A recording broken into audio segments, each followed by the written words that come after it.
L'OMS refuse d'accorder le brevet à ce chercheur béninois qui a trouvé la solution pour éradiquer le paludisme. En effet, Valentin Agon et son équipe s'appliquent à transformer les plantes en médicaments.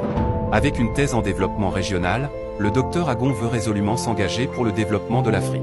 Il estime qu'il faut que les Africains investissent eux-mêmes pour acquérir les brevets nécessaires pour leurs inventions. Il a mis en place un remède très efficace contre le paludisme connu sous le nom d'Apipalu. Aussi rudimentaire qu'il puisse paraître, Apipalu, ce médicament antipaludique fabriqué à base de plantes naturelles et inventé par le béninois Valentin Agon, devrait bientôt bouleverser le marché. Pas seulement sur le plan médical, mais aussi sur le terrain du développement, où l'Afrique perd beaucoup de points de croissance à cause de certaines maladies persistantes. Pour les économistes, le paludisme impacte négativement la croissance de plus de 1,3% dans certains pays africains. L'Organisation mondiale de la santé estime que plus de 500 000 personnes meurent chaque année des suites de cette maladie qui frappe essentiellement l'Afrique. Environ 438 000 décès ont été enregistrés en 2015 pour 214 millions de cas de paludisme. Apipalu paraît donc comme une révolution.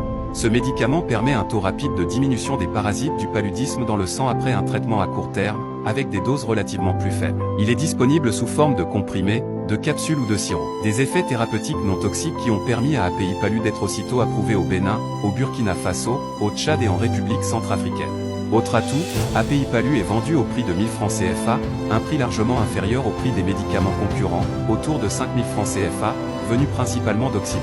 L'entreprise dispose de plusieurs centaines de pharmacies au Bénin et veut étendre son activité, mais il se voit freiné par l'OMS car il ne dispose pas de brevet pour pouvoir commercialiser dans le monde entier. Partagez au maximum cette vidéo pour que tout le monde sache qu'il y a un moyen d'éradiquer le paludisme mais que ce processus est freiné par l'Organisation mondiale de la santé, celle qui se dit mère de la santé mondiale.